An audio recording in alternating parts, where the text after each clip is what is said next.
Hello and welcome to the garden. I'm so excited to give you a tour and show you the Back to Eden method. So, very simply, this is what it is. I learned this from the Back to Eden garden documentary. You can see we have wood chips and underneath compost. We use mushroom compost. And this is a cedar chip lining along our garage. It's the same exact method as the Back to Eden garden method. We just use cedar chips because they tend to last a little bit longer. Again, you can see it keeps it so moist. But as for our food beds, we used organic tree mulch. But let's begin. We've got our Mother Mary surrounded by some yarrow and lots of roses you'll see in our garden. I won't do too much talking throughout this. I just want to share how well everything is blooming. It's amazing. I haven't had to water barely at all this summer. Last summer, I was out here like crazy, watering every single day. This year, it's truly been like the Garden of Eden, like as God intended from the beginning, where He just rains and those moist wood chips underneath just keep that layer of compost so moist. It holds the water in so great, just like the forest floor. It's incredible. If you haven't watched the Back to Eden garden documentary, I highly recommend. You can see everything is just thriving. It's loving this. And truly, it looks dry on the top layer, but as you saw in the beginning, if you just remove that top layer of wood chips, it is so moist under there. Everything is so hydrated and it's just loving it, growing just as nature intended. You can see the fruit that we have growing here is just luscious. These are some cherry tomatoes. We've got some great pumpkins growing here. This is my first year growing pumpkins. I highly recommend. Our apple tree is thriving. Here's a better look at the pumpkins. Oh my goodness. They're magical like Cinderella. It's amazing. And we just pop in zinnias throughout just to give it color. Got some corn going. And you can see it's thriving too. It's not quite ripe yet, but it is just about there. And it's just so exciting. This is my first year growing corn as well. We've got lots of borage. We really like our tea. And so borage is a great tea. It tastes kind of like cucumber. Sage is another good one, and even basil tea, which is just really lovely. This is a Thai basil. I think these are so pretty. These zinnias are Alpenglow from Floret. They are absolutely beautiful. We have some short and sweet carrots that are popping up here and some beets. They just pop themselves right out of the ground, just like he says in the documentary. It's amazing. Again, I highly recommend that you check out this documentary. Here is another look. Look at how dry on top it looks. Truly, you can see I haven't watered in a while.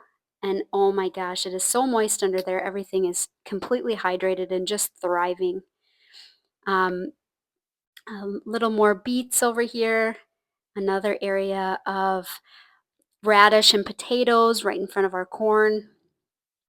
Radishes have really been great this year. I have been enjoying them with steamed potatoes. They're actually really good, and these flowers that they produce are so beautiful. Here's some stratus. This is my first year growing that as well. It's so pretty. And these are all of our potatoes. These are a purple variety and they make the most beautiful flowers. I highly recommend purple potatoes just for that. This is kind of our kids' fun area. They have their little swimming pool that we made. And then these are some mammoth sunflowers, and they have gotten huge, as you can see. But we like them right over by the kids' sandbox because they love the flowers. They pick them all the time, but honestly, it keeps it shady too. This is our little tea area as well. We've got some more mint, and here's some dill. I literally just had to cut that all off because it was overgrowing. Some more zinnias and raspberries. And the raspberry leaf tea is so great. We've also got some honeywort here, so pretty, and more tomato varieties. These were actually gifted to us. My husband is a barber, and one of his clients gave us these, so I'm not quite sure what they are, but in another video, I will share more, but they're absolutely beautiful, and I'm so excited to hear some more of those different varieties.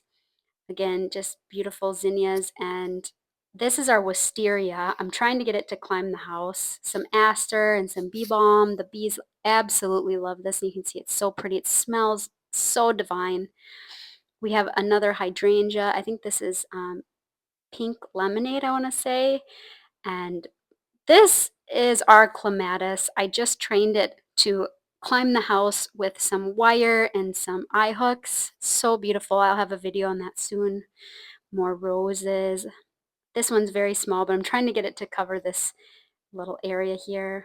This is more of the front of our house. We just love having all the roses around. This is a climber. By next year, this will be a lot bigger, but I'm going to train it to climb the house.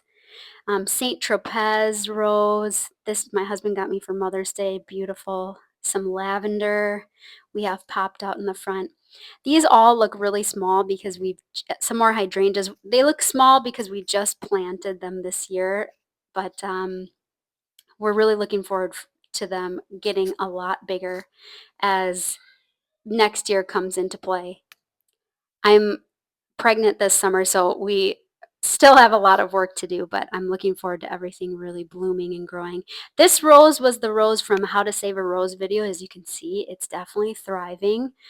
Some more rose varieties. We planted these dapper willows along the far side of our house just for some privacy. They actually get really big. And you can see this also is our orchard area. I think we've planted about 7 or 8 fruit trees. And this bush is so beautiful. I will have to look up what it's called, but this is it in full bloom. It blooms in spring. It's absolutely beautiful. We put in a living fence for our kids, and these are all native wild plants. They look very small because it's the first year, but by next year they should be really big and full. And it's all to attract pollinators, bumblebees, butterflies, birds, you name it. I think it'll be really cool, and we'll show the progress. Here's more of our little orchard. We just added those this year, some little peach trees, which are thriving. One of our peach trees that's bigger we had to move, but it's still alive, and I'm so thankful. Next year, hopefully we'll get some fruit on it. And just some more roses. And this is just a better view walking back from the front yard. I think it's so pretty walking by this clematis.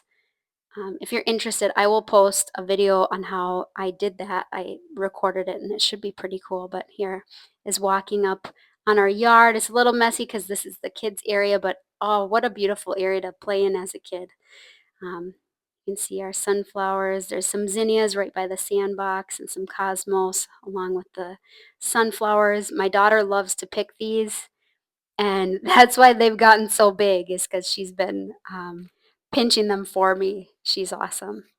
Here is more of our living fence. We have some foxglove, some different varieties. I think these are absolutely beautiful. Some different tones because I like to do the floral arranging, as you guys have seen in previous videos. So I like to play with a couple different tones and colors. And I just hope that inspires you for your own garden. Some more native grasses in our living fence, and some hostas, echinacea, some beautiful things. Just loving these flowers. I'm not quite sure what these are. I'm still learning, but I am just in awe of God's creation, I think, how He created the flowers and um, vegetables and fruits just amazes me. So here's a better look at the living fence, some more growth here. And I really hope you enjoyed our garden tour. It's a blessing to have you here, and I hope that you watch the Back to Eden Garden documentary, and I hope that you try it out for yourself. It's a blessing.